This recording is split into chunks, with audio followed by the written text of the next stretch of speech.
सांगली जिल्ह्यातील आष्टा शहरासाठी पालकमंत्री चंद्रकांत पाटील यांच्या माध्यमातून 6 कोटी रुपयांचा निधी मंजूर झाला असून या निधीवरून आता श्रेयवादाची लढाई सुरू झाली असून भाजपने हा निधी आपल्यामुळेच मिळाल्याचा दावा केला आहे। शहरासाठी जो निधी आलेला आहे हा निधी भारतीय जनता पार्टी पक्षाच्या वतीने व शिवसेनेच्या वतीने निधी आलेला आहे आणि आष्टा शहरामध्ये जे दळबद्री टक्केवारी मिळवणारे लोक या ठिकाणी कारण नसताना आपले आपटून घेऊन सांगतात गावाला आणि गावातील लोकांची दिशाभूल करत आहेत की मी निधी आणला म्हणून। काही ठिकाणी काही अधिकारी हाताशी धरून काही ठिकाणची मेल माहिती गोळा करून सगळ्यात सुरुवातीला बातमी पाठवून प्रसिद्धी करून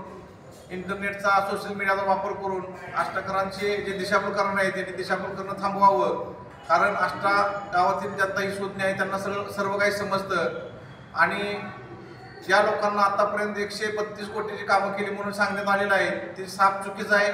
132 कोटी आतापर्यंत नगरपालिकेला निधी सुद्धा प्राप्त झालेला नाही। टोटल 35 ते 37 लाख कोटी रुपयाची कामं मंजूर झालेली आहेत आणि याचा पुरावा आमच्याकडे लेखी स्वरूपात आहेत, याची पण माहिती घ्यावी। साहित्यरत्न लोकशाहीर अण्णाभाऊ साठे नागरी वस्ती सुधारणा योजनेअंतर्गत 2,25,86,455 रुपये निधी मंजूर झाल्याबद्दल मी माननीय पालकमंत्री चंद्रकांत दादा पाटील, भारतीय जनता पार्टीचे जिल्हा प्रमुख सम्राट बाबा, भारतीय जनता पार्टीचे नेते राहुल दादा, माझे नेते सांगली जिल्हा प्रमुख आंध्रराव पवार बापू, गौरवभाऊ नायकुडे, आमचे लाडके खासदार धैर्यशील माने दादा यांचे प्रथमतः मी आभार मानतो आणि मागील वर्षीपेक्षा आता ह्या वर्षी 50 लाखाचा निधी वाढ करून दिल्याबद्दल मी त्यांचे मनपूर्वक आभार व्यक्त करतो। जनता पार्टीचे सांगली जिल्ह्याचे पालकमंत्री आदरणीय चंद्रकांतदादा पाटील यांचे आष्टा शहरासाठी भरघोस निधी दिला यासाठी प्रथमतः मी त्यांचे अभिनंदन करतो। त्याचबरोबर लोकशाहीर अण्णाभाऊ साठे हाऊसिंग सोसायटी तसेच महात्मा गांधी हाऊसिंग सोसायटी त्याचबरोबर जयंत हाऊसिंग सोसायटी या लोकशाहीर अण्णाभाऊ साठे नागरी वस्ती सुधारणेअंतर्गत या तिन्ही विभागाला भरघोस असा 3.25 कोटीचा निधी दिल्याबद्दल पुन्हा एकदा त्यांचं मी अभिनंदन करतो। त्याचबरोबर माझा आष्टा शहरातील तमाम नागरिकांना माझं आव्हान आहे की ह्या सोशल मीडियाला बळी न पडता हे जे विकास कामाच्या नावाखाली टक्केवारी मिळवण्याचा जो धंदा चालू आहे, दुसऱ्याच्या कामाचे श्रेय घेण्यासाठी जी चाललेली धडपड आहे, जो बुड आपटून घेण्याचा प्रयत्न जो चालू आहे त्याला कुणीही बळी पडू नये आणि येणाऱ्या नगरपालिकेच्या निवडणुकीच्या वेळेला सर्व सुज्ञ नागरिकांनी ज्यांना त्यांना योग्य ती दिशा व जागा दाखवून द्यावी व चाललेली जे सोशल मीडियामधून जी नागरिकांची दिशाभूल आहे ही नागरिकांची दिशाभूल साफ चुकीची आहे आणि हा जो आलेला निधी आहे हा आमचे नेते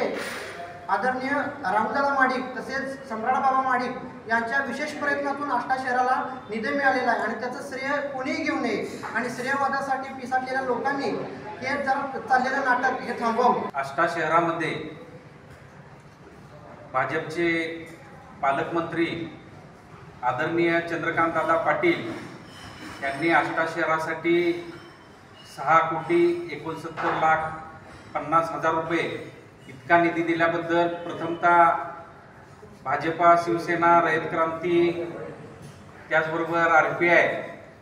मनसे यांच्या वतीनं त्यांचं हार्दिक अभिनंदन करतो। खऱ्या अर्थानं हा निधी येण्यासाठी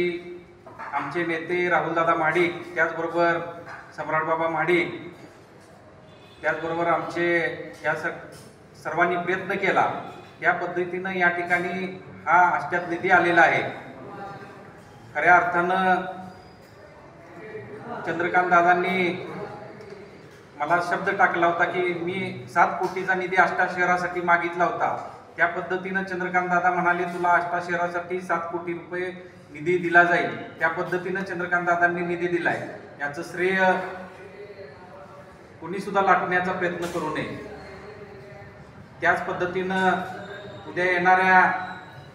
आमचे राहुलदादा माडिक असतील, सम्राटबाबा माडिक असतील, त्याचबरोबर खासदार धैर्यशील माने दादा असतील, शिवसेनेचे आनंदराव पवार बापू असतील, रयत क्रांतीचे सदाभाऊ खोत साहेब असतील, त्याचबरोबर सागर भाऊ असतील, गौरवभाऊ नायकुडे असतील, ह्या सर्व नेते मंडळींच्या प्रयत्नाने आष्टा शहरात भरघोस निधी आणून दर्जेदार कामं आम्ही आष्टा शहरात करणार आहोत।